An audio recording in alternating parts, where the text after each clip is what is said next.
This year, as in recent past years, the County Council is undertaking to convene a dialogue for a special recognition of Black History Month and the contributions of African American community leaders and communities to the incredible history and life of our county. And the story of African Americans in Montgomery County is the story of our entire county. And we need to always improve our understanding of that history and always lift up the voices that can share that story authentically with us. And so today we're going to have a video that our team has produced, which will be part of the historical record for the future, and it will help us with some dialogue today. And I wanted to just mention some of the unusual programs or interesting programs that we have in Montgomery County with historic sites in our parks. Josiah Henson Park, which I had the incredible pleasure to visit this past weekend. Really encourage everyone to see that. The Woodlawn Manor Underground Railroad site. We do a number of activities. Our Parks Department, our county government, our public libraries have commemorations this month. We have historic school sites that we have preserved, like the Carver School, the Lincoln School in Boyd's. We have research files in our Sween Library that Montgomery History maintains. We have community grants that we've produced films and booklets, and nonprofit organizations and community organizations have been able to access grants for the production of the story that we have to tell. We have Network to Freedom Sites, which is a National Park Service initiative, but there's a lot of county contributions to that. We have a map of African American historic sites that Anita Neal Powell helped us to create. So there are a lot of resources in development, and we're going to, I think, have a chance to talk about some more today. I'd like to ask if there are a few council members, and we're a little behind schedule, so we'll just limit it to a few who can share some reflections with us before we begin our video. And after the video, I will introduce the panel, and the panel will share further thoughts, and we'll have a great dialogue, and then we have an award presentation after all of that. So thank you for everyone who is part of today, and appreciate your participation. And I will call on my colleagues. Mr. Leventhal. President Reamer, I'll be very brief. Thank you for continuing this tradition, and thanks also to former Council President Florine and former Council President Berliner. We started this tradition in 2015 when I was Council President, and that was the year that we requested that Park and Planning develop an online archive of historic African American historic sites in the county. You mentioned, Mr. President, a couple of them. There are many, because this was a segregated county. This was Jim Crow took place here, slavery took place here. There were, it was an active site on the Underground Railroad, as you mentioned. The great civil rights attorney Thurgood Marshall argued a pivotal case right here at the old brick courthouse that restored equal pay, the right of, well, that created and established the right of equal pay for teachers regardless of race, the William Gibbs case. So there are extraordinary stories to be told of African American history in this county, and I was delighted to see that we had this program on the schedule. My staff worked with your staff and Mr. Rice's staff in putting it together. I want to thank Walton Harris of my office, who has done quite a bit of work on this over the years. So I always look forward to hearing from those who have history to share with us, and eagerly look forward to the presentation today. And thank you again, Mr. President, for putting this on the schedule. I hope it's a tradition that we will continue long after I'm on the County Council. Thank you, Mr. Leventhal. Really appreciate your contributions. Mr. Rice? Well, thank you very much, Mr. President, and I want to thank Councilmember Leventhal for his continued support. for making sure that something like this happens, as well as all of my colleagues and their leadership. I'm reminded, and it's one of those things that I continue to comment on as a young man who grew up, well, I'm not young anymore, but as a man who grew up in Montgomery County, and think about how much things have changed in the past 45 years, but also haven't.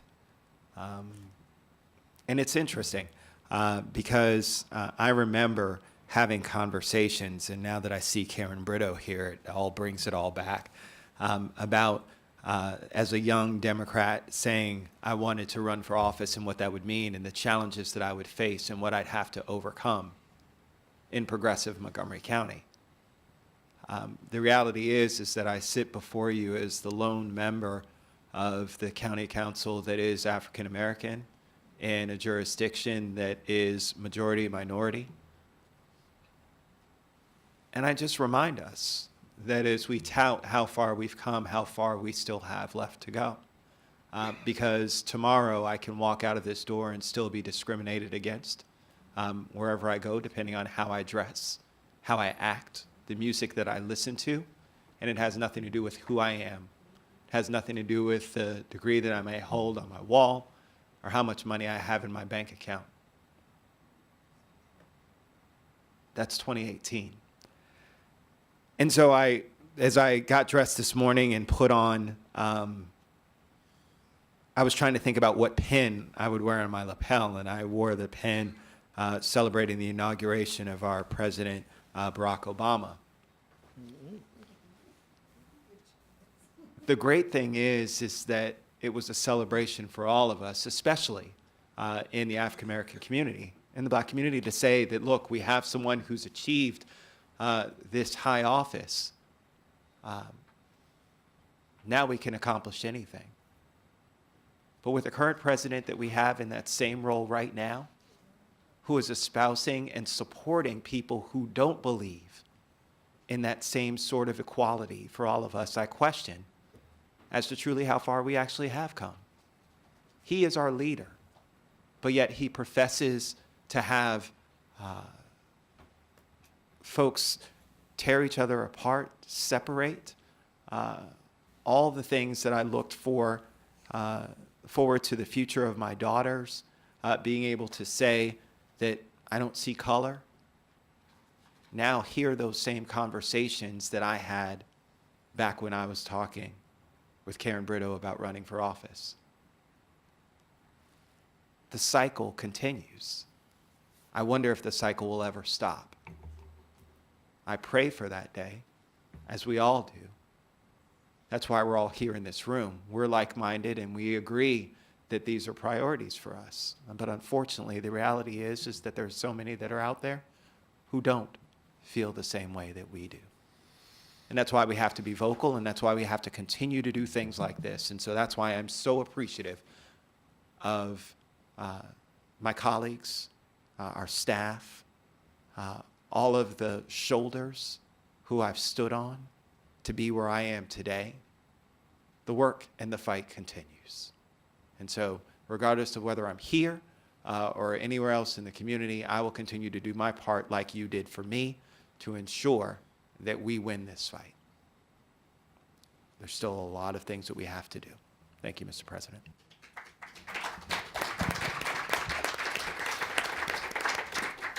Thank you, Mr. Rice. Ms. Navarro. Thank you, and I want to thank everybody for being here this morning. I honestly think that this is a very important celebration and an event that we do every year, and I can't help but also really reminisce regarding how critical it is that we not only have celebrations and that we not only pause to understand actually what history has to teach us. And I am a firm believer that we have to take all of these assets that we have in the county and make sure that especially our young people are exposed to it so they can clearly understand where we've been and where we are, why we're here in this moment in time, what the circumstances are, what led us here, but also where we're going. But I'm always thinking about you know, in terms of my particular role on this council that I'm so honored to serve on, and that I see so many faces in this audience who also helped me get here, which is really a big testament to our values here in Montgomery County, that we work in coalition, that we understand that our leadership should reflect our population. And I am so grateful to many of you who are in this audience, because as it was stated earlier, when I decided to run, I thought it was a no-brainer, because I thought, well, I'm qualified, and you know, we need somebody that also understands the growing immigrant community, the Latino community. My husband, who is Haitian American, also the issues that affect all of these other segments of the community, but it wasn't as if I was welcomed with open arms. And there were so many of you in the audience that helped me really, really, truly overcome those hurdles, and so I'm grateful. But I think most specifically, we need to talk about structural changes. And this is an important year in Montgomery County, because we are going to witness a transition in leadership, not just from our illustrious county executive, Ike Leggett, first African American in the history who has led us with distinction, but also on this council. And so, I've been really thinking a lot about what we should do, and one of the things that I've been very vocal is this issue of putting forth and adopting a equity policy for our county government, for the council, so that we stop this practice of thinking after the fact about how decisions that we make here, policy decisions, budgetary decisions, affect our communities of color, but that we are proactive. And somebody recently told me that as they were hearing a presentation at the school system, they titled the presentation, "The Changing Demographics." And this person said, why are we still talking about the changing demographics? These are the demographics of Montgomery County. This is who we are. And therefore, our decisions have to be made through that lens so that we can serve who we are, because this is no longer an issue or a phenomenon that is just little niches around the county that are growing, and a diversity should be celebrated, et cetera. We need to get real about what this means.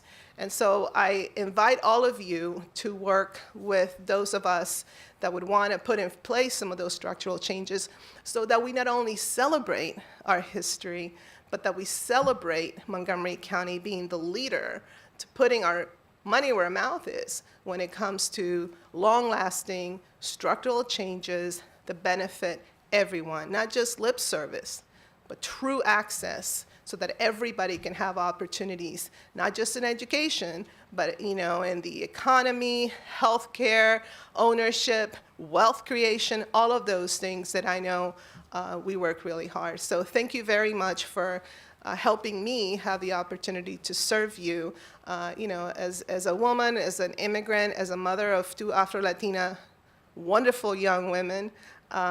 It really is about making sure that all of our young people see you and see us in positions where decisions are made, and they can aspire to be there as well. Thank you. Thank you.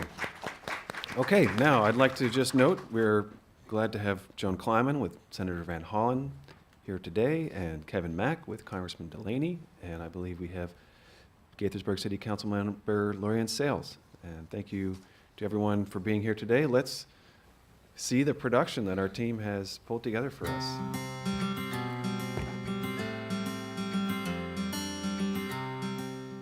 We were mislabeling students and not providing them the opportunity to thrive. Hello. Hey, Jen, you were coming to see me?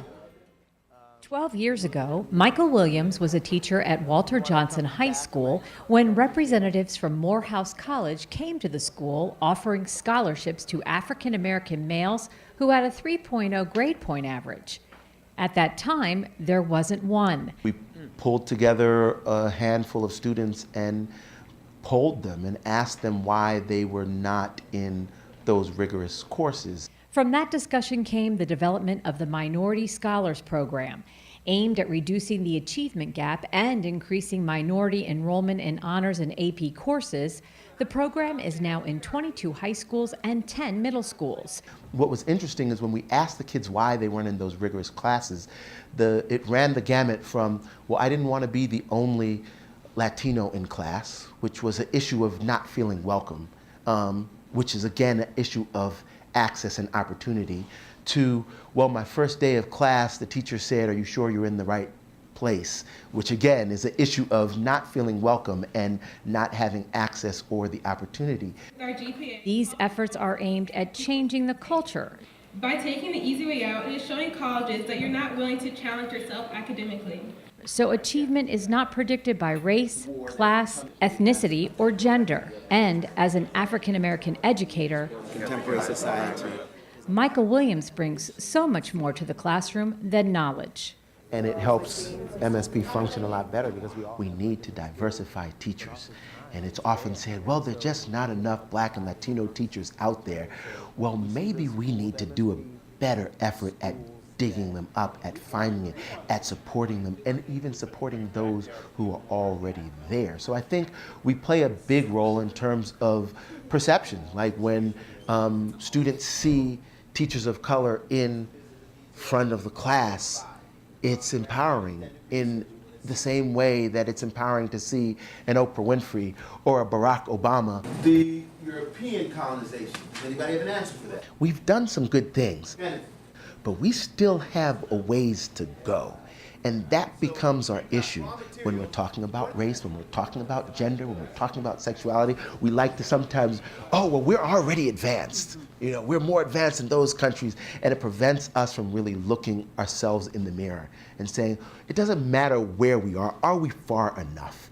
African Americans, a lot of Latinos, a lot of Native Americans. And if we can look at ourselves in the mirror and we can say we're far enough, then the conversation is done. We are here to create positive change. But if we look at ourselves in the mirror and we realize that we're not there, we better keep talking.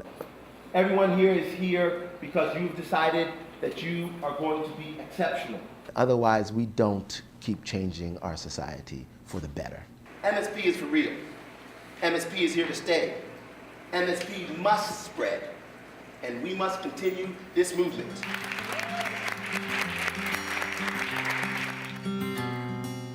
The influence that our peers have on us and how much we learn from them, you can't overestimate that. My name is Vikram Akwe. I am a senior at Bethesda Chevy Chase High School. I am of Ghanaian Indian heritage. In 8th grade at Westland Middle School, Vikram noticed a classmate who he knew was a diligent worker having trouble with an assignment and wasn't getting any help.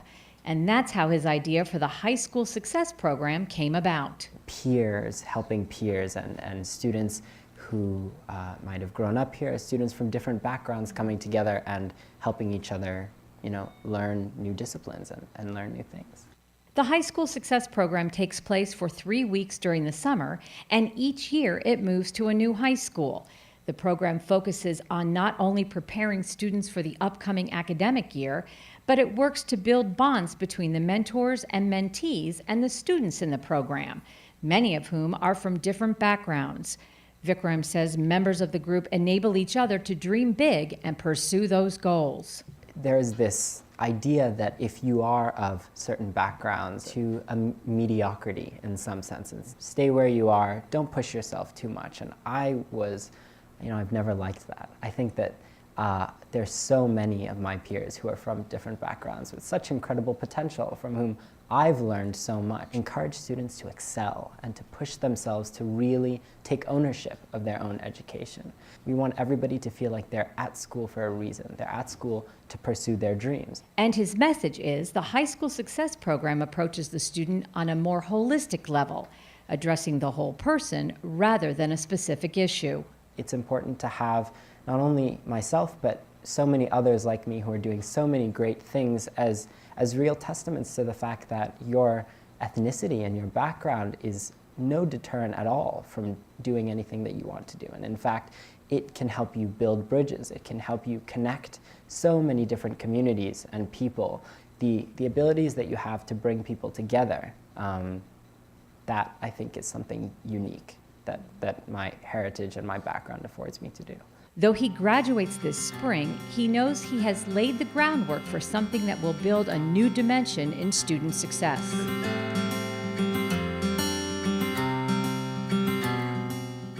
These kids need models for those children who really believe that they can't do this.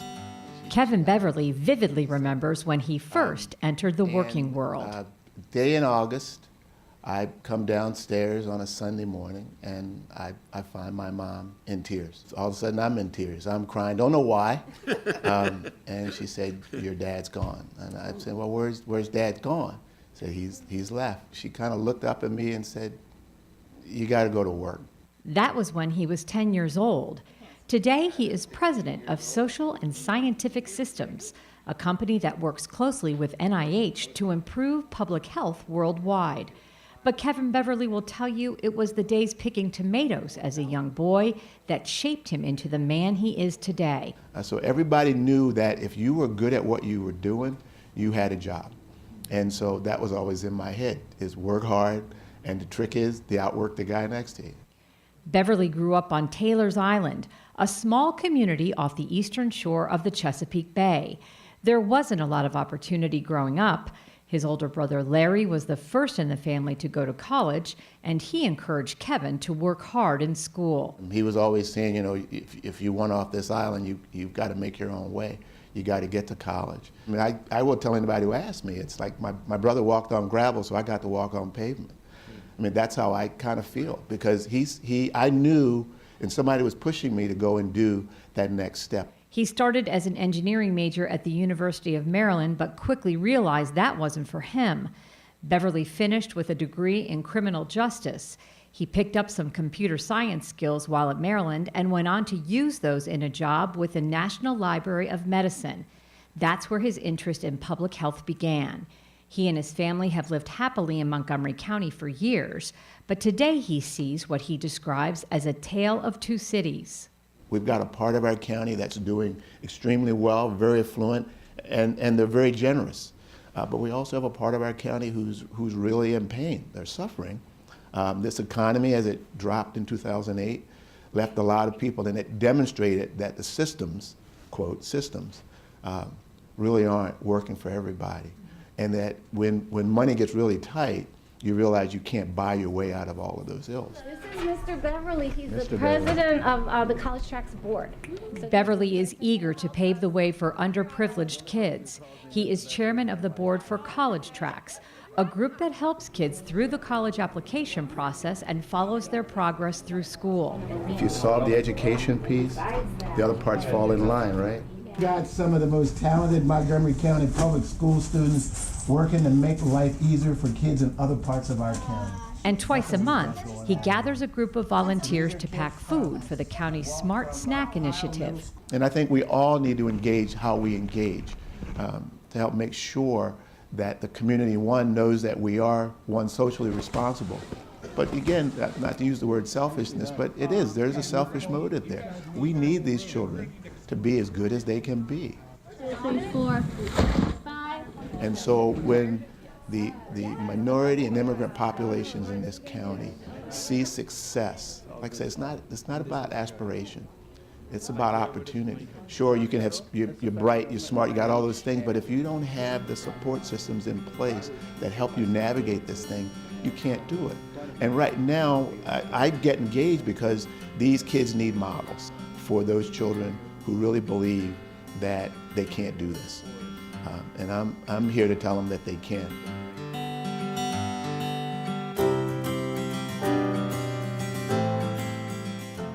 Hi, my name is Anita Powell. I was born and raised in Montgomery County, and I'm very passionate about African American history and its preservation. It all started when her young son asked her a question that caught her off guard.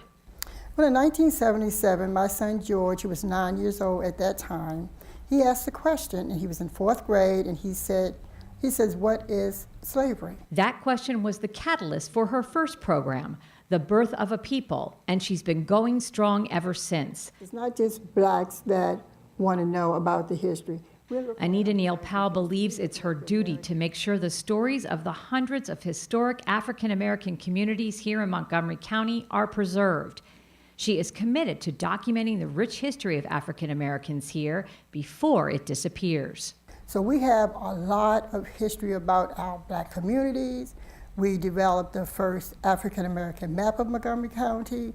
We take tours of Montgomery County. As the head of the Lincoln Park Historical Society, she has been interviewing people, gathering information, and archiving it for more than 40 years. She says recent legislation passed by the council that protects historic cemeteries from development is a big step in paying her forefathers the respect they deserve. Our cemeteries, again, tells a lot of stories. It has a lot of history in them. And one of the things we did when we were collecting the history in the community, we would also collect the history on the cemeteries and the churches. This is my father. Displaying the history of the Montgomery County African American experience through an archive is something PAL has been working towards for years. She believes this would give all residents the opportunity to explore and understand the role those historic founders played in shaping Montgomery County. You can't even imagine how much information we've collected over 40 years. But we have nowhere to really share it.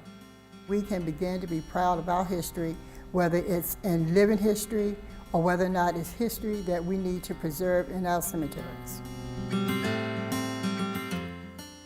I think that greatness and real success can be cultivated and really made a part of the culture and a part of community if past generations pass on what they've learned to the next generations and really make that, make it a habit, building that network of people who are there for you, of people who can further whatever it is you're trying to do and push you to fulfill your goals and really push you to be the best that you can be.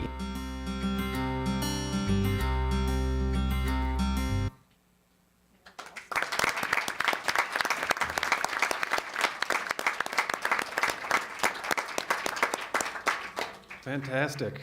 I'm so happy that video was produced. Thank you very much. And thanks to each of you who shared your story as part of that video. So we're going to now begin a dialogue with the council, and I am particularly interested in and excited about this idea of the preservation of historic documents, photographs, and other resources that tell the story. And so many of our panelists today have a lot of experience in that field of work, and I will be turning it over to them to share their thoughts, and I think we will hear some more about that issue in the course of it. So we will begin with, I will now read the biographies of each, or at least an abbreviated biography of each of our panelists, the first being Gwen Reese. And Ms. Reese is the founder and president of the Sugarland Ethno-History Project, a 501c3 nonprofit purposed in preserving the history of the Sugarland Forest community in Montgomery County. A descendant of the Sugarland community, Ms. Reese has dedicated over 20 years collecting artifacts, photographs, community history documentations, oral interviews, and community genealogy from descendants of the Sugarland community. Ms. Reese is a historian who actively promotes the rich heritage of Sugarland and the African Americans who lived there. Dr. George McDaniel.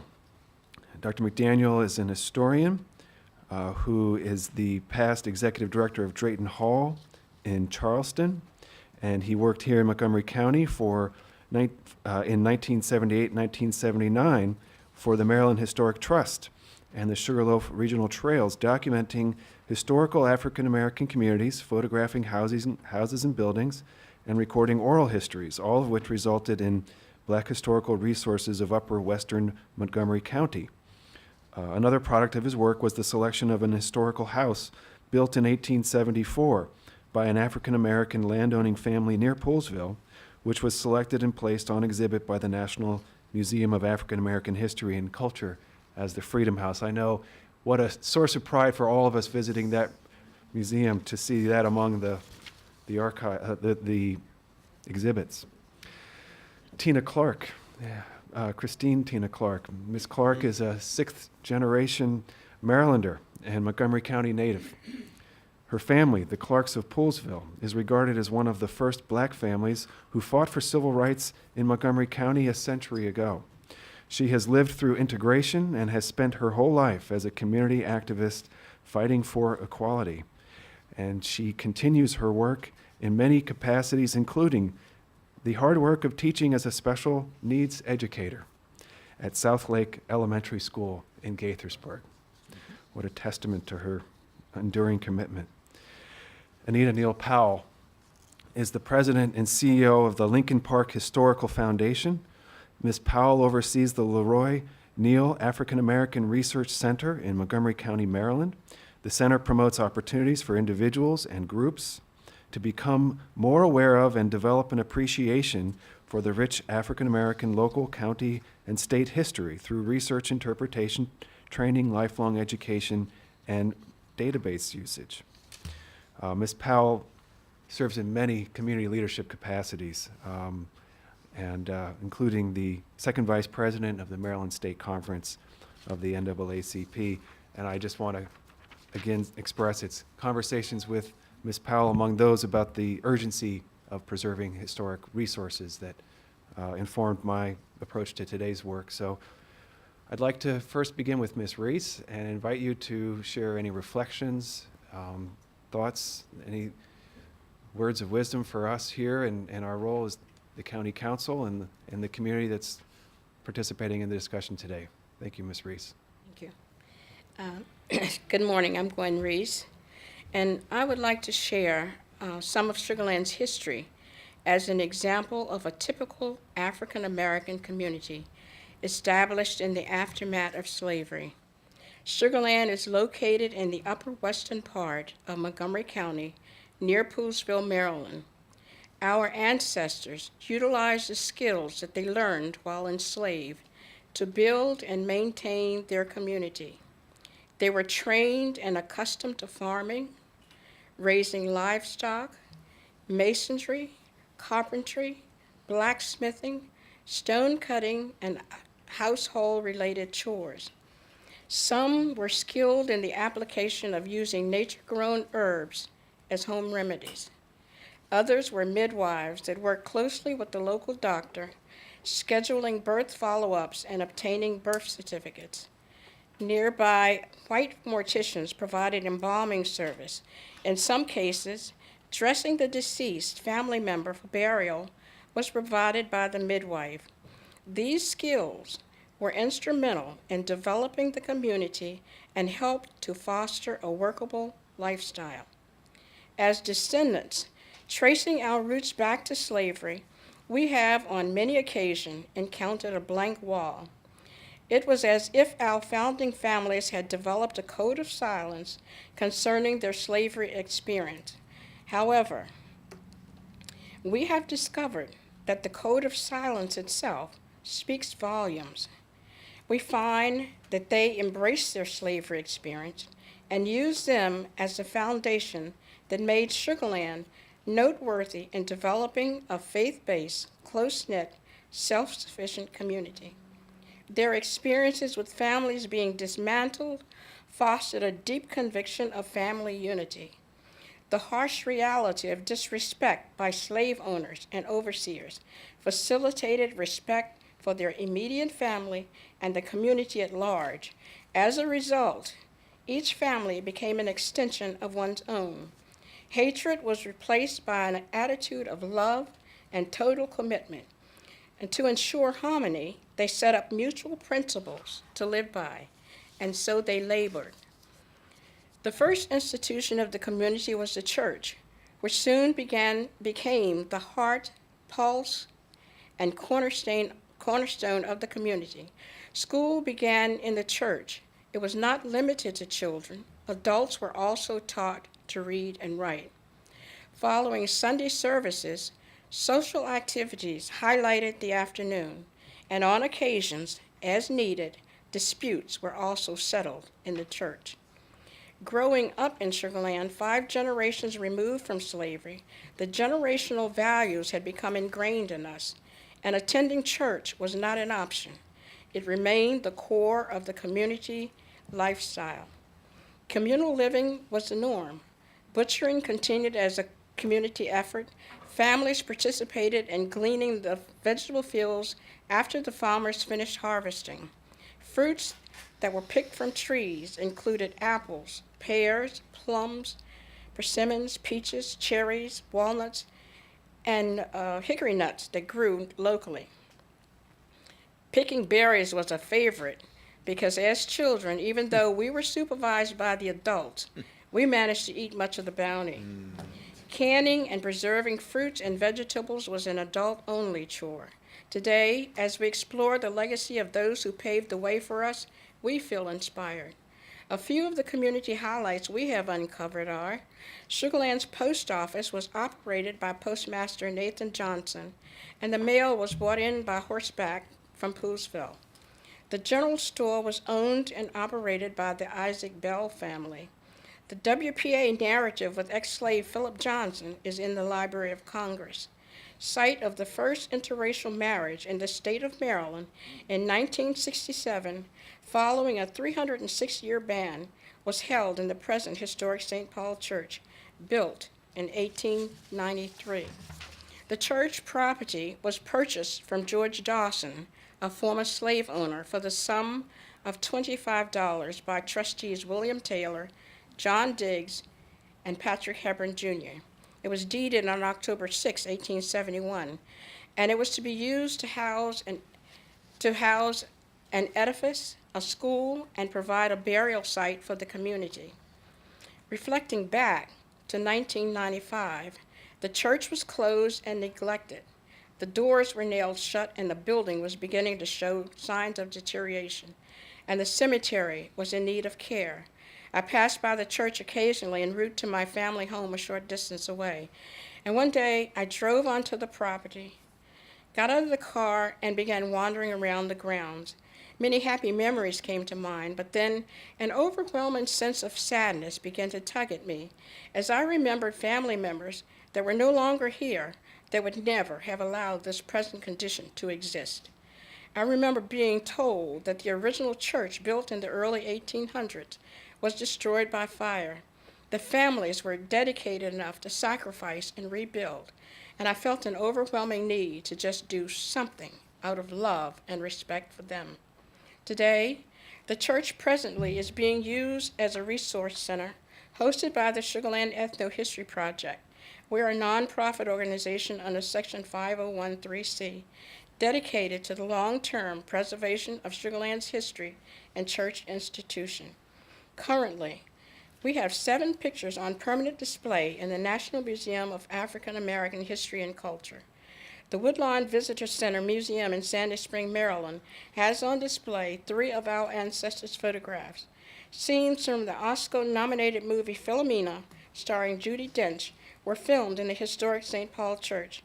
Suzanne, her sister Ruthie, and I were extras in the filming, and I must say, that particular scene, if you were to blink your eye, you'd miss seeing us.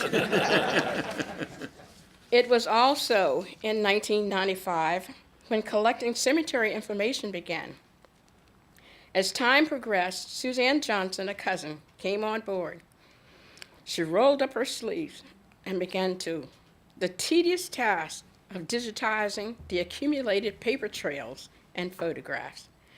The recording of photographs were also instrumental during the ongoing research. It allowed us to properly identify faces and names, which are essential in recording our cemetery data. Today, more than 300 cemetery burial names have been identified and recorded. Much of this information is posted on the Find a Grave website. The earliest headstone in the cemetery that we have found is that of a young child whose death is dated 1872.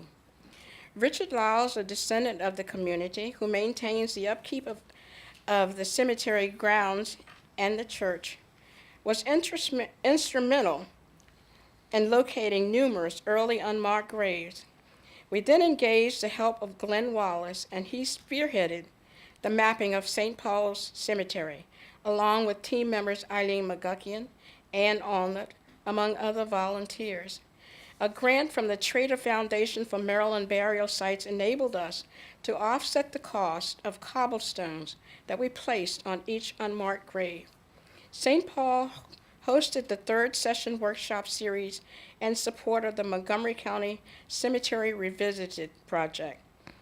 What impacted me most about the project workshop is that when in conversation with family and friends, discovering we were so unaware of the 300+ cemeteries, many like ours in Montgomery County, in need of help, I applaud the preservation work that is going forth, and I thank the Montgomery County Council for adopting cemetery preservation legislation. In closing, I would like to emphasize that in many Black historic communities, like Sugar Land, all over Montgomery County, our histories are falling by the wayside.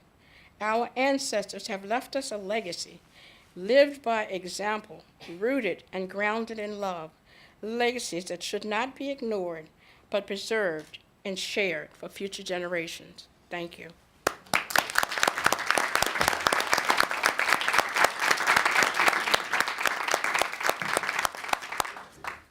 Thank you so much for that cogent presentation. Thank you. Dr. McDaniel.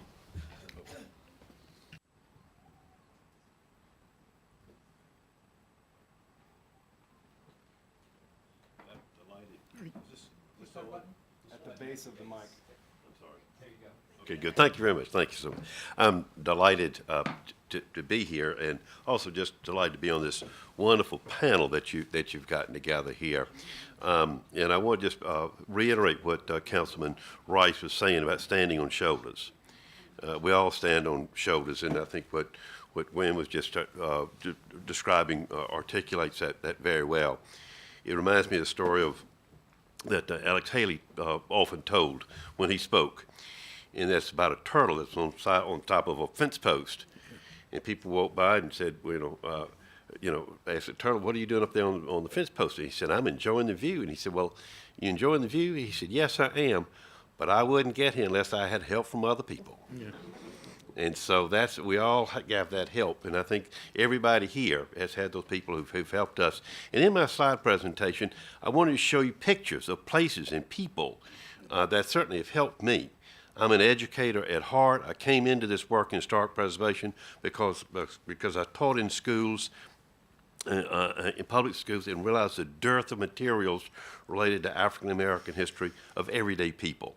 And that's what I tried to do. Came here and worked on, as Council President was saying, for a year.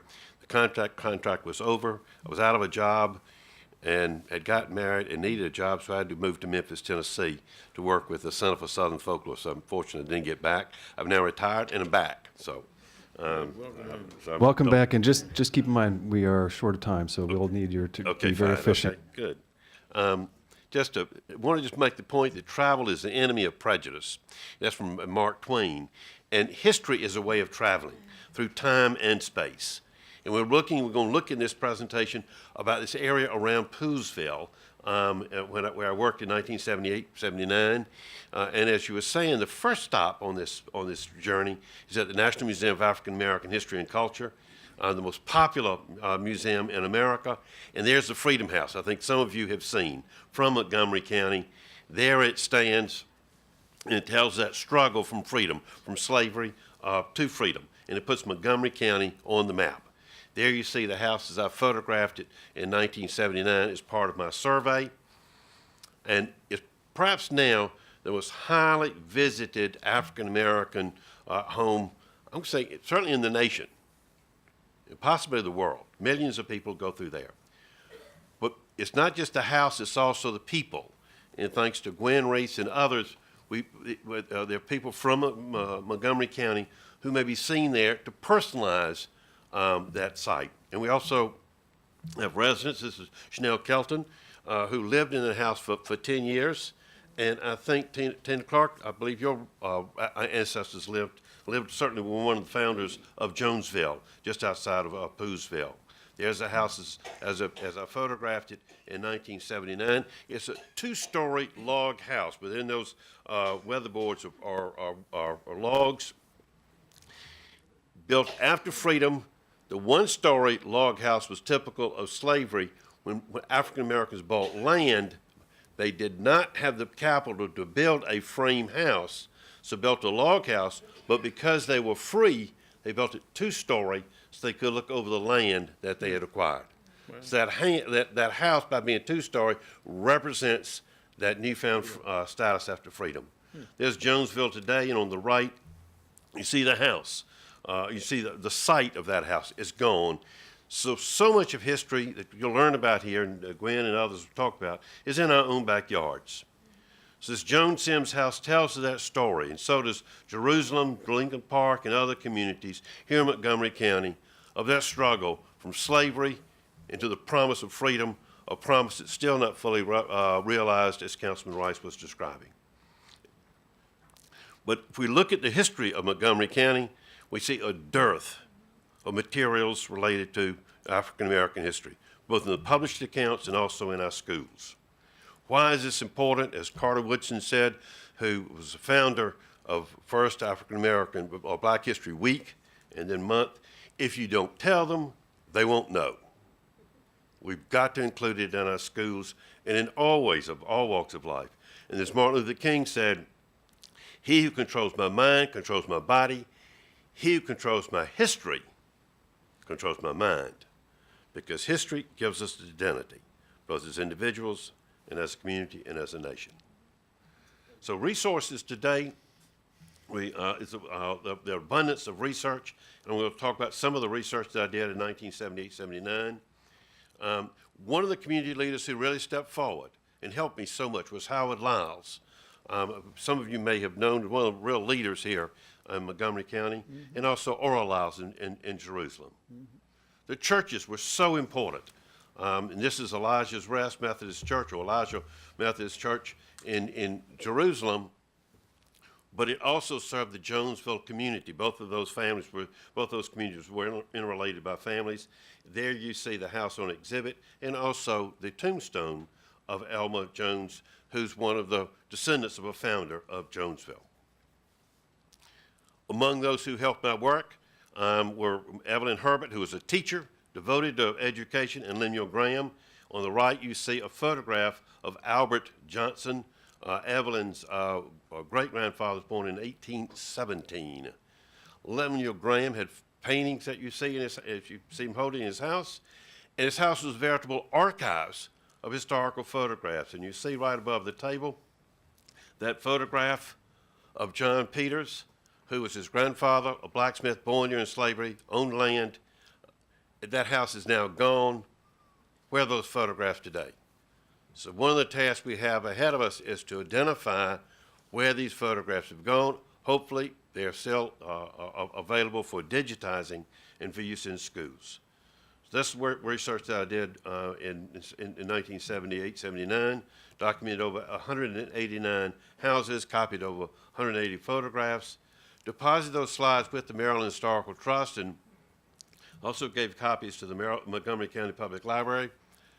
But for some reason, all of them have been misplaced. All misplaced. Including those given to the Montgomery County Library? Yeah. Okay. And also, but they may be, one of the things we hope to move forward and find out is to research Montgomery history archives, and maybe they are there. Okay. We've So got, they've been we've got a misplaced. mystery to solve here. We're going to find these documents. But fortunately, I kept an extra set of about 550 slides, and that's what you're seeing in this presentation.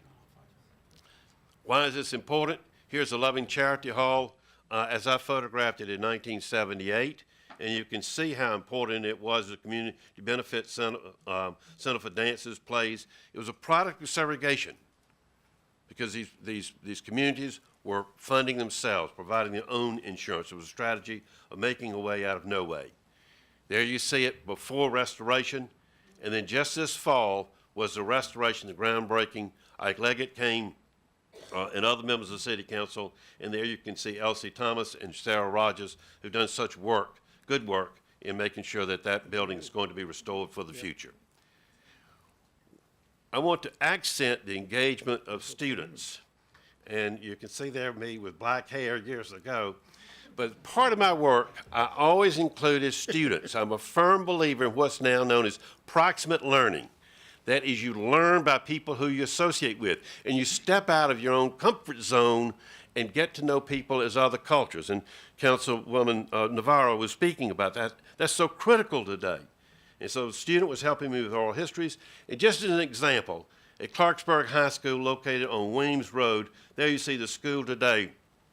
How many teachers and students know that that road that they're located on is named after the Weems family? And here we see a photograph of John Henry Weems born in 1845, who was a mail carrier. Also close by was the Clarksburg Negro School, the teacher Inez Hallman from Big Woods. Segregation is there, education, how do you find a way out of no way? And nearby is a school. Dr. McDaniel, why don't I pause you there? Yeah. I'd like to invite some of our other panelists to Okay. continue. Sure. And We'll that stop was there. And I just want to terrific. but there you see like that slide there of 1845. That's the opportunity to learn more with kids right there. So what can we do to connect schools to the history in their own neighborhood? Right. Crucial. Thank you, Dr. McDaniel. Tina Clark, would you care to share some thoughts with us, please? The mic, if you'll bring the mic close. It's on. Thank you. Good morning, everyone, especially to the County Council and also to Mr. Craig Rice and George Leventhal. For every year since 2015, I've been invited to participate in this worthy event. So thank you very much for that. And also, I want to say thank you to the rest of the panel and also to the invited guests. I want to thank you for the opportunity to allow me to come forward this morning to share my story. This is the history of my family, my heritage, and why preserving one's history is so important. I'm honored and humbled to speak with you this morning. This is not just my history, this is your history, and this is our shared history. My family started documenting their lives in 1870. The Proctors, the Dorseys, the Clarks, the Harpers, the Davises, and the Jones from the Jerusalem and Jonesville community in Poolesville, where I currently live on slave property purchased by my forefathers in 1874. I invite you to participate in this experience with me this morning. Consider these questions. Where are you from? How did you get here? These are universal questions to which no two answers are alike. But I have had a strong desire to know more. My family was of great importance to me. If you don't know where you come from, you won't know where you're going. So I knew my ancestors came into America in shackles and chains and sold into slavery in St. Mary's County. I want my story to serve as a beacon of inspiration and experience of bringing people together to reflect on our shared history and culture and the challenges we face as a community. I'm a descendant of the first generation from the 1870s in the Jerusalem community. It was a family weekend tradition and a ritual to sit and listen to my elders give oral presentations of my culture and heritage, and what an inspiration. Some of the stories would make me cry. Some of the stories would make me very angry, and other stories would make me laugh. The stories would leave me marveling at the breadth and variety of our human experiences, and inspired me to continue documenting my history. I've started the same process with my grandchildren and other relatives in my family.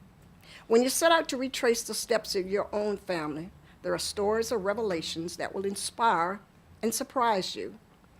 You will have detailed strategies and ideas that will help you discover your own family background. Whatever your ancestry, Native American, West Indies, African, black or white, I enjoy making those connections with my past. Despite all the memories and insights I've gained from my relatives, one of the things I enjoy most is making connections with my past, with my heritage. One of my most treasured items is a porcelain door handle trimmed in 24-karat gold that I've placed on my white Victorian screen door. I'm in awe of the pleasure and the comfort it brings me. I think of my Aunt Teresa, who gave that knob to me. Another connection I find solace in is when I'm having a difficult day. I can't wait to get home to pull out Grandma's quilt, Irish bed linen, china, and silverware. It has such a therapeutic value. I enjoy passing on my family stories and my own stories to my family. I want to leave a historical account of my life as an honest account of my life to be passed on. Remember, unless you know where you've been, you won't know where you're going. Writing family history should not be limited to what happened generations ago. The story of my recent past is also part of my family history. I value pieces of my history. They are still alive and have a huge amount of family history in their heads, some of my relatives, and it must be captured. All presentations, videos, cassette recorders, cameras, and camcorders. Writing with paper and pen, it is imperative that you continue to capture the history of my family and our culture before it is lost. When a person dies, a whole library dies with them. The most significant part of our history is in their heads. History is a story, a narrative of your past. The distinction between information and a story is especially important in family history. I enjoy documenting my history. I keep a journal, a museum of family history, sometimes just for the pleasure of reminiscing. I find the experience therapeutic. I have this deep and basic desire to tell my story. I believe that my history is an important tool for making my family function better by improving our sense of family. If you know whence you come, as Grandma would say, if you know whence you come, the distinction between information and story is especially important in family history. My grandfather, Professor Noah Edward Clark, worked so hard to improve education opportunities for black children in Montgomery County. With a 5th grade education, Papa entered Lincoln University, graduated in 1901 with a degree in music. He worked really hard, labored hard to build the first high school for African American students. In 1925, that school was erected with monies raised by the community and some funds from Julius Rosenwald, an American merchant. There are some entities that see no value in my history. This is a designated Rosenwald school. It is now called the Beauty Spot. It is the county dump. It is where you to go to dump trash on the weekends. Papa would be appalled. Some other my family highlights: Noah Edward Clark, my grandfather, was first to graduate from college, chaired the committee, and wrote the document to integrate all of Montgomery County public schools. Uncle Henry Davis, the first black mortician. The Joneses of Jonesville, and have now the 2-story settlement house down on display at the new Museum of African American History and Culture. Another one of our family slave cabins is over at Wheaton Regional Park called the Harpers. And I was the first to graduate from college, graduating from American University with a master's degree. I am so proud of my ancestors. I am deeply indebted to them for the extraordinary history that they left me. To my family for their encouragement, for allowing me to endlessly invade their privacy and to write about them. And finally, I say to you, do not allow anyone to take ownership of your history. You must tell your story. Tell it in your way, in your time, and from your perspective. Thank you.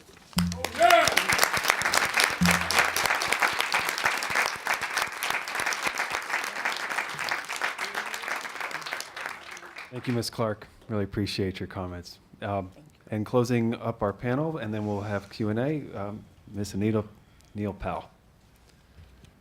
Good morning. Thanks to Council President Reamer and council members for inviting me to share in this year's Black History Celebration.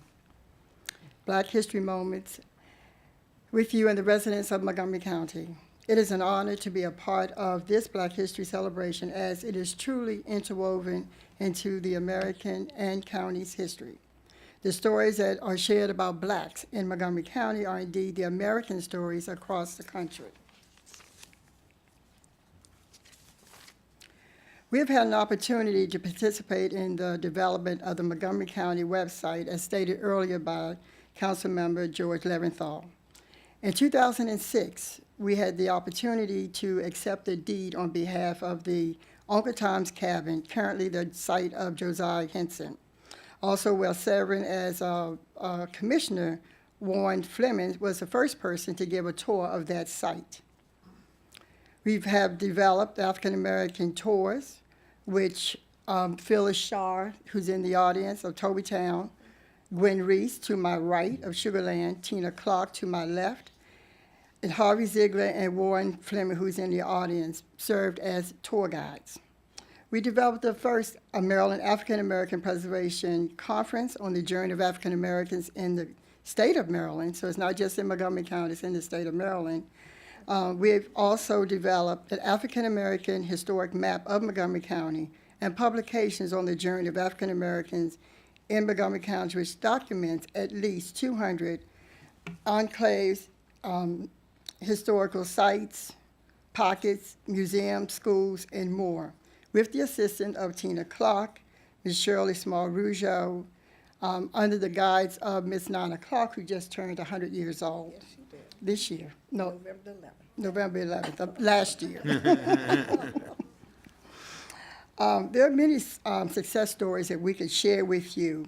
One that I'm very proud of is, as the chair of the Rockville Historic District Commission, had the opportunity in, I think it was like 2000, to come up with the idea that if I am black and I'm serving on a commission, then I need to see things that look like me.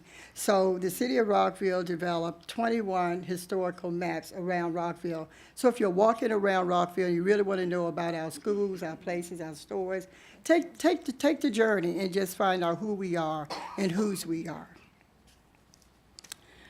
Another story, success story, is the discovery of Carver Junior College that first started in my community, Lincoln Park, and it's formerly the site of the Montgomery County Public School headquarters in Rockville. Finally, I would like to add, in order to keep all of our history in place, we need a place to really house it and to make it available to all who are interested in Black history, especially those whose stories are shared, like Mr. James Doherty, a Buffalo soldier who passed away at the age of 91 in 2015. I believe this evening they will be rededicating the Silver Springs Civil Senate for the Buffalo soldier, of which he was one. And he's a real good person. I knew him personally. I had to really find him because we were documenting and putting together African American stories of, and I couldn't find, and I looked all over for him, and I'm a member of the Blacks in Government, and a young lady by the name of Miss Ruby, can't think of her last name right now, but anyway, she came and she brought a book that was written by Mr. Doherty. It's called The Buffalo Soldiers. And I said, oh, do you know Mr. Doherty? She said, yeah, well, I said, where does he live? Where is he? How can I find him? And she said, well, he lives in Silver Spring. I'm like, okay, then can you introduce me to him? So she introduced me to him. His name is really Pat. They called him Pat. So I went to his home and found out that he was the first African-American school board member of Montgomery County Public Schools. And I was so excited about that. So, you know, the story goes on, and we do have his history. We do have, we will be in attendance this afternoon. I think it's from 5 to 7 at the Silver Spring Center, so I would encourage all to attend. Thank you very much. Okay. Now I will get the pleasure of asking the first question, and I'll turn to my colleagues. So I'm going to address my question to Ms. Powell. You have spent years accumulating family documents of your family and other families in the community, photographs, genealogical records. Can you tell me, what is your plan for the future? What do you know, what concerns do you have about those documents and the preservation of those documents, and what do you think we need to do? Well, to respond to that question, right now we are a mobile African American Research Center, the only one in Montgomery County. We do not have a physical place where we can actually share what we have. We have not only photographs, we have artifacts, we have documentaries, we used to videotape every single program that we have, so we have a lot of video footage. We would also not only videotape it, we would go into homes and we would interview individuals. We have programs that really focus on African Americans. Our very first program was done in 1977. It was focused on the birth of a people. And with that, we continue to grow. And here we are, 41 years later, and we still don't have a place to really house all of that information. So I would encourage, and if any of the council members would like to talk to me, I would talk to them offline, but we really need a place in which we can house that information. It doesn't belong to us. The stories belong to everyone.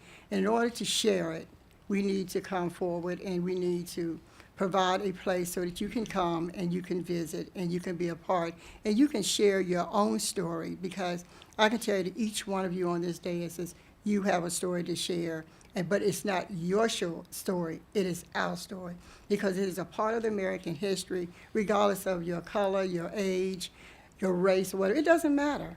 We are all a part of each other's stories, and in order to tell that story, then we do need a place in order to house it. Thank you very much, Ms. Powell. I would like to explore the need that you've identified for a resource, and so I will seek to bring together a working group to try to talk that through and give an opportunity for the community members who are in the historic preservation field, such as yourself and others here today, to share some recommendations with us. I would like to Thank you. go to Mr. Leventhal. Thank you very much. Great panel, tremendous presentations by everybody. I wanted to let my colleagues know, I want to acknowledge the great work of Mike Springerth and Susan Kennedy. I just think the stories that they're telling on video. The stories they've been telling on video are just getting better and better. They're just off the charts. And I did recognize a little bit of recycled footage because they did a segment recently on homelessness. And I just wanted to share the good news with my colleagues that in the segment featuring Kevin Beverly, where Kevin said that we have a tale of two cities, that we have very affluent people and we have people in great need, that segment was illustrated with a video of a woman sleeping on a bench. And you'll remember she had sort of a shiny emergency blanket. Well, she's housed now. Awesome. I just want you to know that. Through the good work of Interfaith Works and the Montgomery County Coalition on the Homeless. And I wanted to offer to work with the council president and actually kind of assert jurisdiction, because if the HHS committee could have a discussion with the Arts and Humanities Council and with the Montgomery County Historical Society, whose executive director Matthew Logan is here, I think that this would be a great year to continue the work that the HHS committee has actually historically done.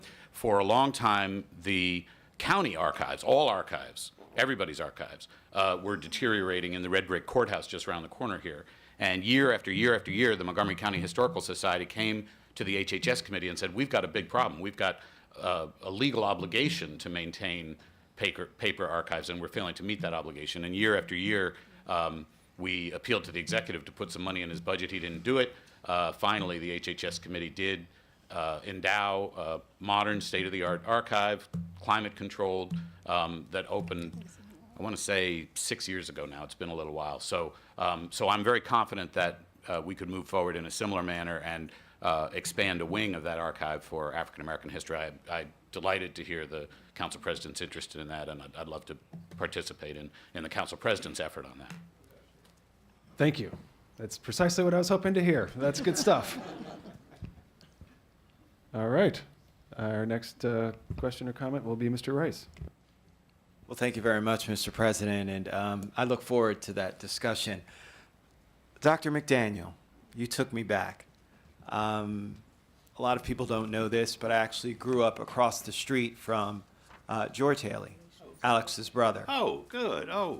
And I remember going over to that house that had all kinds of African artifacts from our motherland that gave me an opportunity to learn about my history. And I remember him telling that story to myself and my cousin about the turtle and about that turtle must have gotten up there with some help from somebody. And so you always know that you need somebody else to get you to a place where you can then see what needs to be done and what the lay of the land is. It's a incredibly, you've taken me back.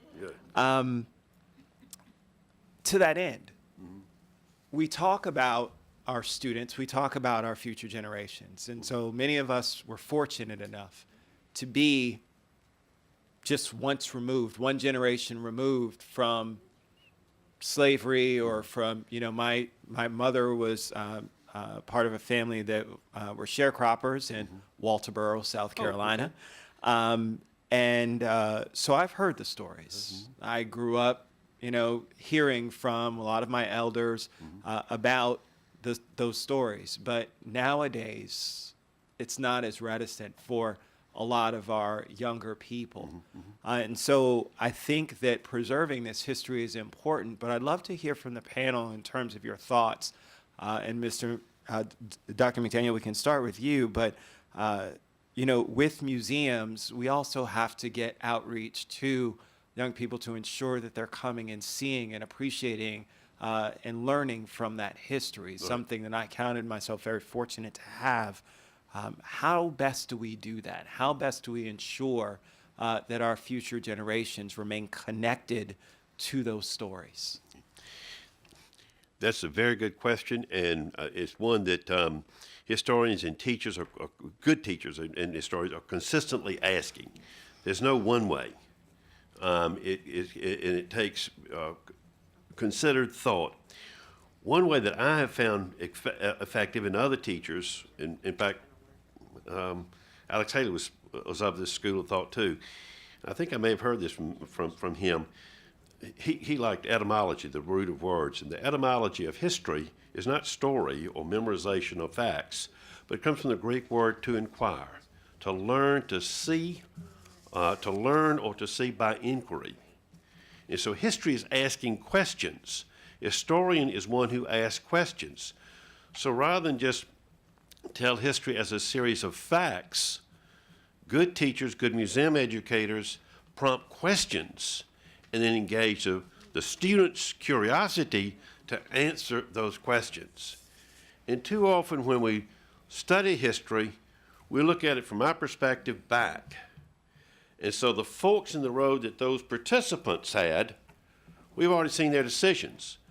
The more we can look back and look at the choices they had to make from their perspective, the more we can develop respect, empathy, and tolerance, which I think is one of the goals of good history teaching. And so I was describing earlier this path from slavery to freedom.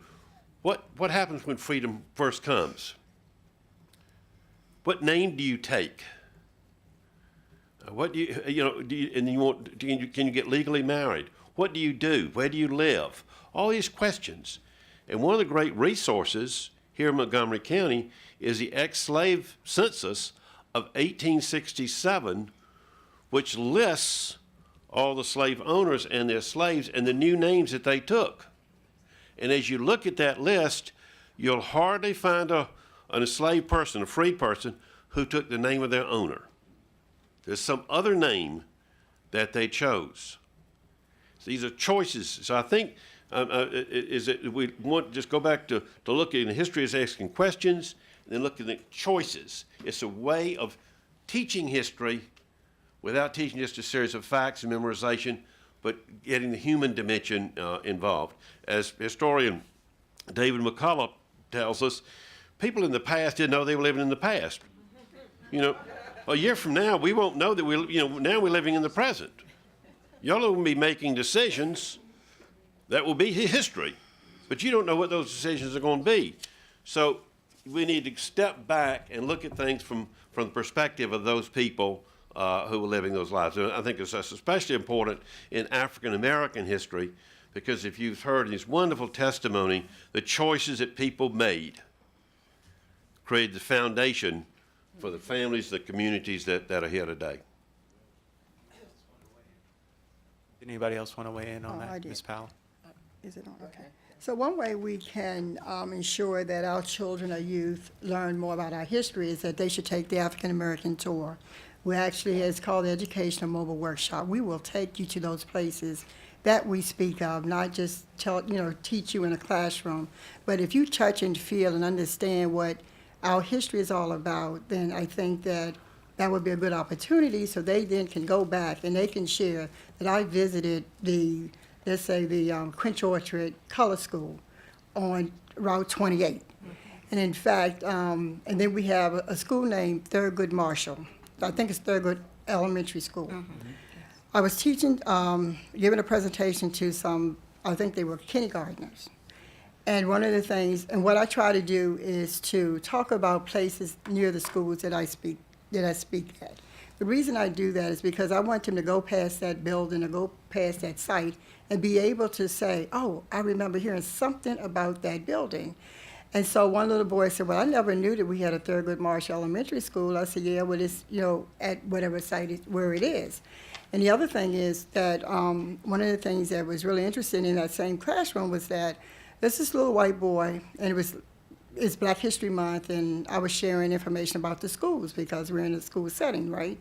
And so he turned around to some of his classmates and he said, oh, are there any white people still living? And one little boy turned to him and says, well, you're white and you're still living because we're just talking about black people.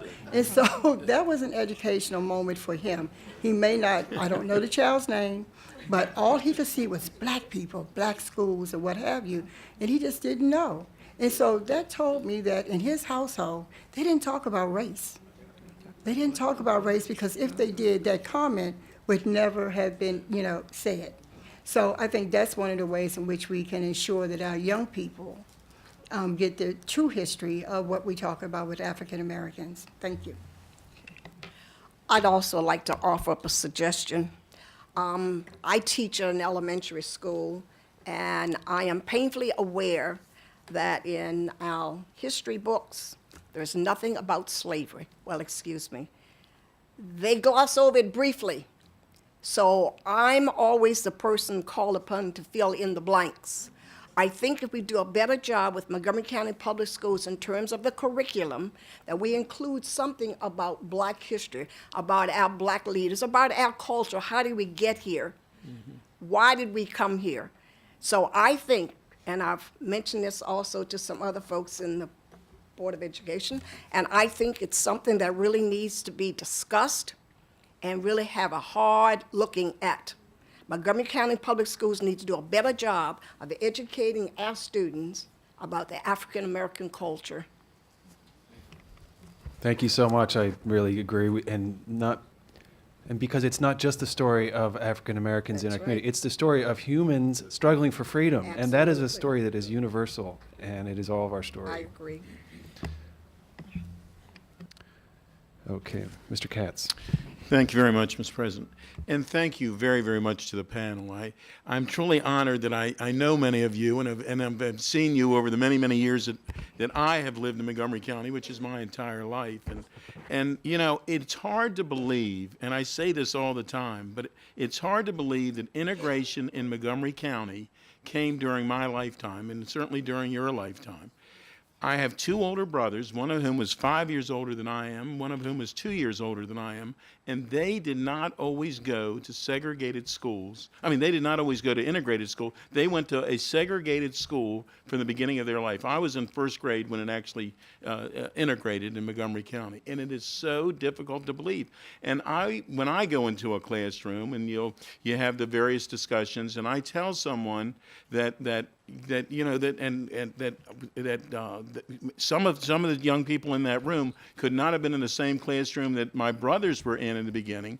You get these wide eyes, and they look at you like you don't know what you're talking about, and it is so difficult for them to understand. And in many ways, it's a good thing that it's difficult for them to understand. But it's something that if we don't keep having these discussions, if we don't have the historical knowledge and background. Many times when I'll go to Stewarttown Day, and they have the pictures on the fence on the tennis courts, and you go over there and you realize that so many of the families, and to Hans's point, it's not African American history, it's our history. We grew up together. I always like to say that a community is a family, and that's my family. So I do thank you. I don't actually have a question, but I will tell you that I'm not on the HHS committee, and I know that the council president wants to have some other information and a group to work on the history of Montgomery County.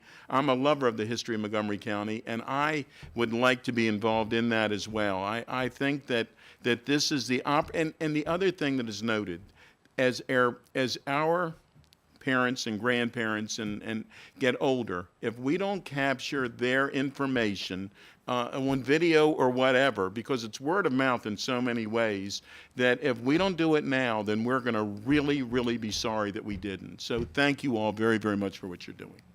Thank you, Mr. Katz. That is the point. Thank you. Mr. Elrich. I really appreciated your presentations today, and I was a history major when I was in college, and it rings extra true. I guess I think it's important to get this information into schools, and I think that it's important to get this into the curriculum. And what's frustrating is it's not like you all haven't talked about it before. This is not the first time anybody ever said the school system ought to incorporate the history of African Americans in Montgomery County into the curriculum, and it's still not there. And we've got to figure out a way to get it there. When I was a teacher, I taught 4th and 5th grade, and I used to talk about Montgomery County history, but I used to talk about particularly the history I knew, because I came to Montgomery County in '61. I had Mr. Claggett as a teacher over at McKinney Hills Elementary School, and I think a lot of you know who Mr. Claggett was. And I remember the reception that Mr. Claggett got as a teacher over there, and it was very different than all the other teachers in the building, because Mr. Claggett was different than the other teachers in the building. And that was part of my upbringing. And I remember early civil rights debates, and when I guess I was in 7th or 8th grade in the civics class, and it was a legitimate pro and con debate on civil rights. And the teacher made no effort to intervene in that discussion and say, this is the right side, this is the wrong side. And I remember the people who debated the pro side, and it's totally logical and made sense to me. And the people on the con side said things like, we all know that African Americans aren't fully human. These is another word, by the way, aren't fully human, need to be treated like children and protected. And nobody in that room, no adult in the room, there were two, I was a team class, nobody said that idea is ridiculous. And that's what kids grow up with. And I always, try to remind people, if you wonder how this place gets so messed up, if it was okay for kids my age to hear a message like that, and no adult in the room says that's crazy talk, that becomes ingrained in some people, and they ingrain it in their children. And so if we don't use the tool we have, which is the school system, to tell the right story, it's very hard for kids, I think, to all by themselves come about the right answers. And so there's a vacuum. The stuff we don't talk about, I think, is really deadly, because it leaves a space and it leads it to be filled by oftentimes parents whose ideas are frankly pretty retrograde and don't have much place in the 21st century, but they become part of the discussion. The other thing I'll say is I think Reconstruction is the biggest part of missing history, because it's not, a lot of people think, we freed the slaves, oh well, what's the problem? And then you've got Martin Luther King 100 years later, and it's like, oh, okay, he did a second job at it. But people don't understand what happened in between. Your question about where do you eat and what you do, I used to put my class through that, and I would say, okay, I've freed you. I'm the slave owner, you're free tomorrow after emancipation. Where are you going to sleep? My place. Where are you going to eat? My food. Who's going to decide what the food and the bed costs? Me. Where are you going to get the money you're going to work? Who are you going to work for? Me. Who's going to tell you how much you get paid? Me. And you think about what does freedom mean in the context where people were basically able to maintain total control over the life conditions. So I think it's important to broaden these discussions and make them real. So anything I can do, to make another assault on the institutions of learning to say, this has got to be real, I'm there. And I think, the issue about what we do with the information and the history, it's been raised in another context, the discussion of a museum. I think it's a really appropriate discussion, because this just shouldn't be an archive where you go in and can try to dig out documents. This is the kind of stuff that needs to be displayed and seen and easily accessible to people. But thank you all for coming today. You were great. Thank you. I like that. All right, our next speaker, and I'll just note, for those who think I am taking up the time that they had expected to be eating lunch, the food is actually a little delayed, so it will be here momentarily in about maybe 10 minutes, and we'll wrap up our council discussion, and then we have a recognition or an appreciation award for those who are part of the video and the discussion today. So we will move to that in a few minutes. Councilmember Nancy Navarro. Thank you very much. This is an awesome presentation.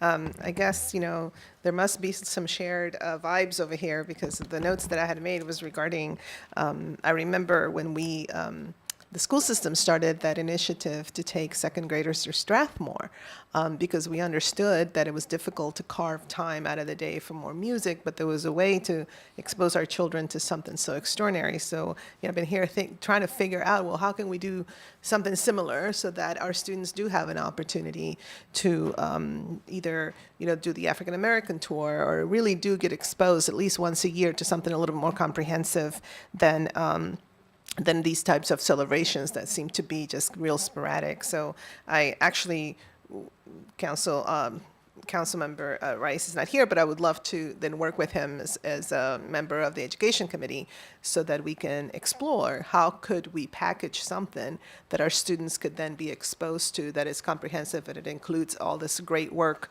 that you've done already. I do think that that is really critical. The conversation about the curriculum is also one that we need to revisit. And of course, we know we're really mandated by the state in terms of what we can do with curriculum, but there are ways to incorporate some important aspects of this. I know NPR recently had on, I think it was the show 1A, a conversation about how do you discuss slavery and how do you incorporate it into curriculum. And they talked about a lot of folks who are spearheading extraordinary work and best practices around the country, so we could learn from what's happening elsewhere and incorporate that. I think that could be part of the conversation in the Education Committee as well.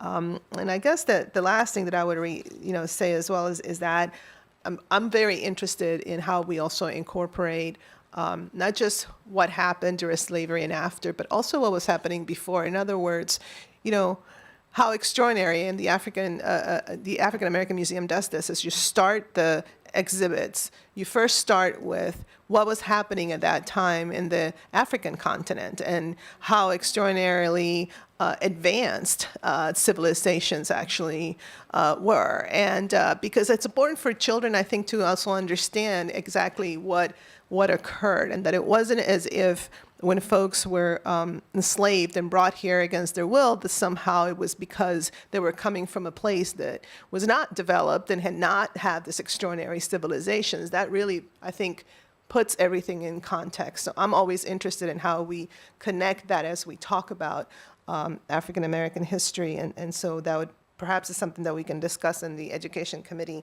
And lastly, I will remind everyone that in 2012, seniors from the Ross Body Senior Center actually approached me because they wanted to document some of these oral histories, because many folks were getting to an age where we knew that was going to disappear.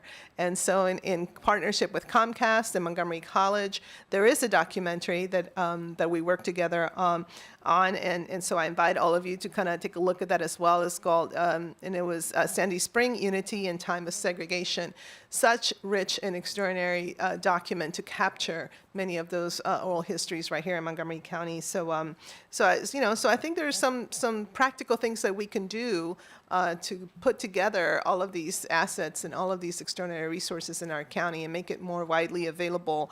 And in closing, I will say that to me it just feels very urgent, because especially at this time that we're living in, we need to do whatever we can to dispel all the myths that are out there and all the extraordinarily, alternative facts that exist, and how there seems to be this real push to marginalize and stigmatize communities of color in order to justify political agendas that really work to tear us apart. And so we need to do whatever we can in a county that is known for being so inclusive. We have to do whatever we can to be vigilant, to make sure that that's not continue to somehow seep into our community. So I appreciate all the work that all of you have done for so long, and the fact that every time I hear you speak, it's fresh and it's with that same intentionality, and really, you are great assets to our community. Thank you.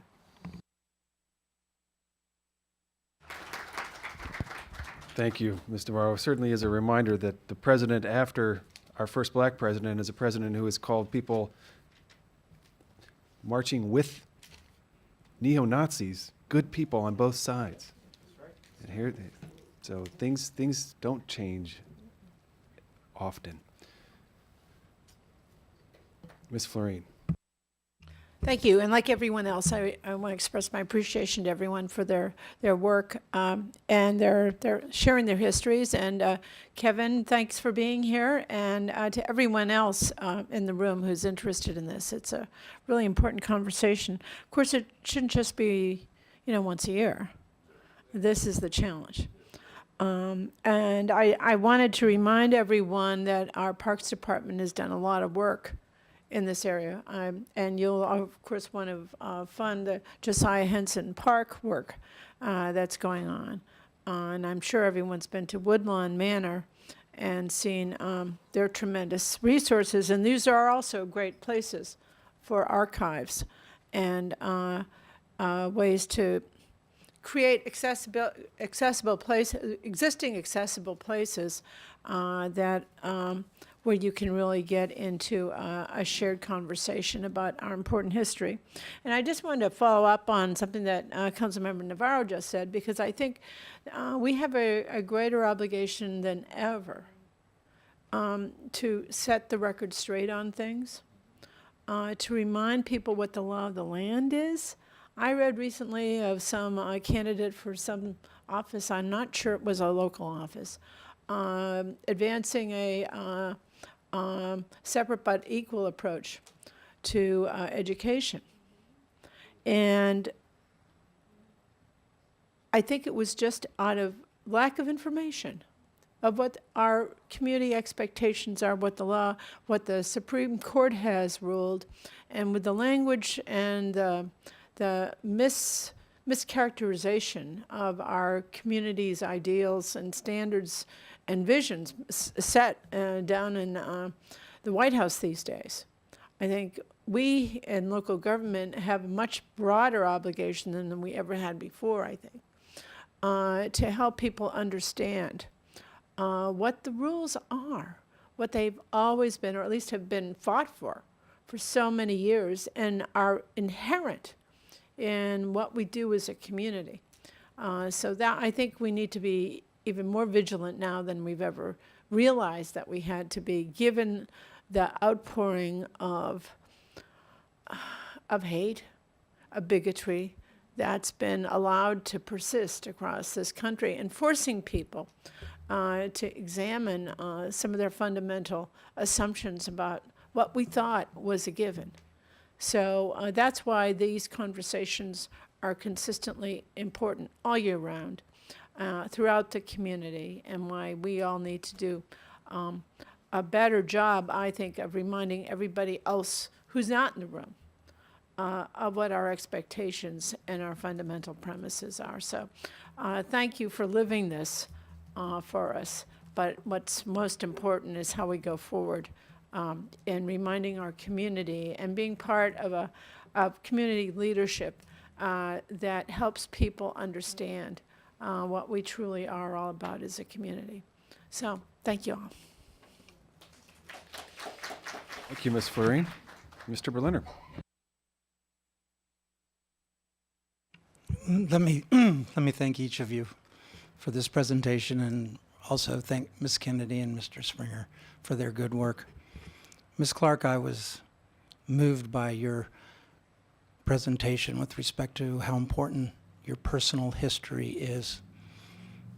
And it made me reflect on my own, and each of us, of course, have our own personal histories, and how diametrically different mine was from you. My mother grew up in Fayette, Mississippi, the heart of the Confederacy, the heart of the Deep South. I spent 2 summers in Fayette, Mississippi when I was 9 and 10 years old. And it has, to this day, profoundly shaped my life, because I experienced, even then as a child, walking down the street and seeing, getting to my grandfather's store, who was the peddler, the classic peddler that had his store in the Deep South. And there was a black drinking fountain and a white drinking fountain. And one day I was playing with the black kids next door who were so much more fun than the white kids. And my grandfather saw me, called me up to him, and said, Raja, because it was Raja, Raja, I never want to see you playing with those kids again. I went running to my mom.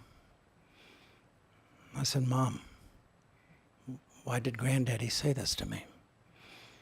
And she said, as people did then, someday you will understand. So to this day, I've never understood. And it is what's formed me and my approach to life as it has formed you and your approaches to life and the courage that you have had to deal with and face, so much different than mine. Mine comes from privilege. And the other day we were asked to do the inner work with respect to our views with respect to race, not just the outer work. And I thought that that was such a profound question that all of us must do all the time, to recognize, as most experts in the world say, that bias is sort of hardwired in us, that we make distinctions like that all the time. And if we don't own that, if we don't see that in ourselves, we will not be the change we seek to bring about. And so I just share that with you out of my gratitude for your sharing, as well as to just recognize the role of the church in the black community. I see Reverend Ken Nelson in the back of the room, and how important that has been to your community and how important it is to our community today.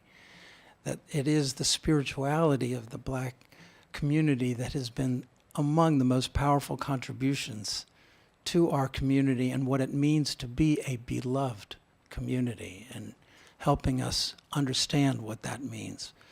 So I share this not for any particular point, other than to say that this is what came up for me and what I felt called to share as to what I see as my work and your gifts and our work together going forward to make a beloved community.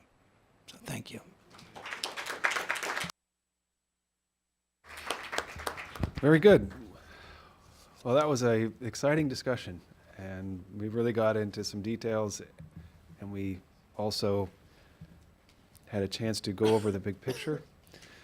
And thank you for each of you who has participated in helping your county council better understand the work that it needs to do. I would like to now move to the conclusion of our program, which is it's just a small gesture of recognition for those who have participated in today's discussion and the video. And I know a few of our participants couldn't actually be here today, especially Vikram Akwe, and I think Michael Williams is not able to make it today. He may be teaching. Oh, he's here, but he's probably hungry. We're still waiting on this caterer, I confess. Okay, so I would like to now invite to join us, and the council members to join us, Kevin Beverly, Ms. Tina Clark, Ms. Anita Neal Powell, Dr. George McDaniel, Ms. Gwen Reese, Ms. Suzanne Johnson, and I think, again, Michael Williams and Vikram Akwe are not able to. I think we can go down and join our awardees in front. Very good.